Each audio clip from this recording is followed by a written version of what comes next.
A quick update on the Norcal 40 story. So I took the Norcal 40A, the supersized one, out today, attempting to take it for field day, and let's just say it didn't go really well. And when I got there, I found out that it was only putting out about a little bit less than a watt, maybe a watt at a good moment, according to the watt meter. I didn't have any scope, obviously, but then it came time to come home and start measuring and figure out what the issue was.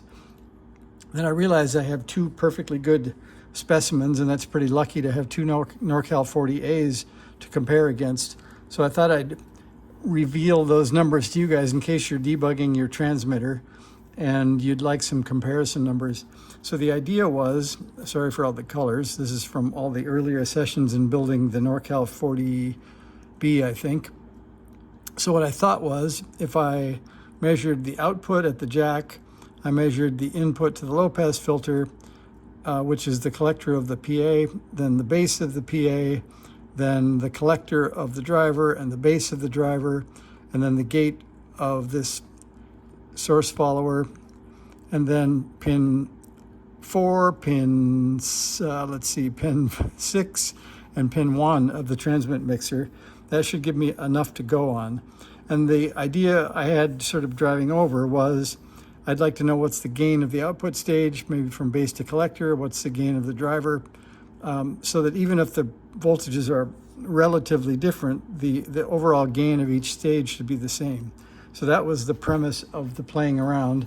And so what I found out was on Norcal 40A number 1, let's see, I'll show you the specimens. Sorry for the reach around the corner. So this is Norcal 40A number 1. So this one is the one with the KC1 in it. And it's also got the KC1 keyer commands on top. And then the other is this plain stock Norcal 40A with nothing in it. No changes, just the way it came from Wilderness. And surprisingly, they measured almost identically, or maybe unsurprisingly. And it's interesting that then if I take, for example, what I did with my measurements, so I'll bring those over for you. So you can see I started with 9 measurement points.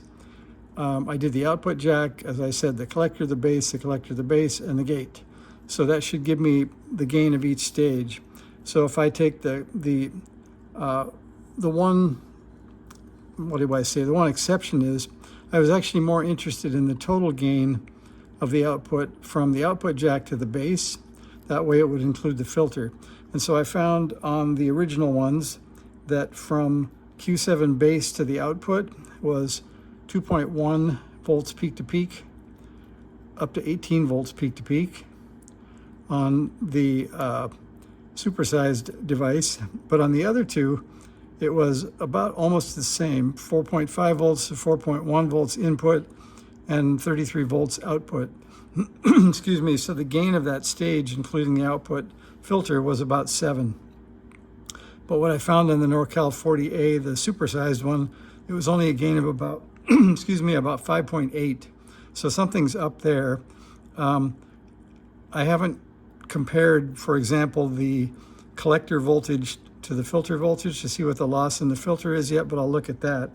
But I thought you guys might be interested in these numbers, because if you want to take a screenshot and you're looking at your own transmitter, if you've got, I've got a 150 megahertz Tektronix scope, an old 2445A, but if you have any scope, probably over about 100 megahertz, it should be fine.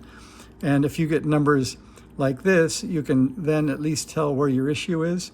So that's 800 millivolts, 200 and 1.5 volts peak to peak for pins 4, 1, and 6 on the transmit mixer, and then about 500 millivolts on the gate of Q5, about 1.85 volts peak to peak on the base of Q6, 13 volts peak to peak on the collector of Q6, 4.5 volts on the base of Q7, the final output, and then about 40 volts peak to peak on the collector, and then that leaves about 33 volts of clean sine wave output.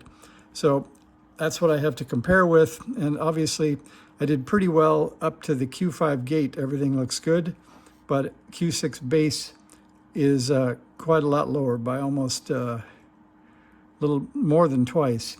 And so if we look at that from Q5 gate, which was fine, that's here, from Q5 gate, there's Q5, from the gate to here, the only thing that this can be, I suppose, is that this FET may be lower gain. So I'm going to change that FET and see if that gets better after I check component values there. So that's my first debug step on the supersized Norcal 40. And hopefully those numbers help you guys. And let me know if you're working on the transmitter or the receiver. I thought about doing the same thing with the receiver because I've heard a bunch of you having issues with the receiver and can't figure out why the gain is so low. So I'll get out actually the new function generator I got, or the new RF signal generator, and we'll put a known signal in and see what voltages look like along the receive chain. So hopefully that helps you. Have fun playing with Norcal 40s. See ya.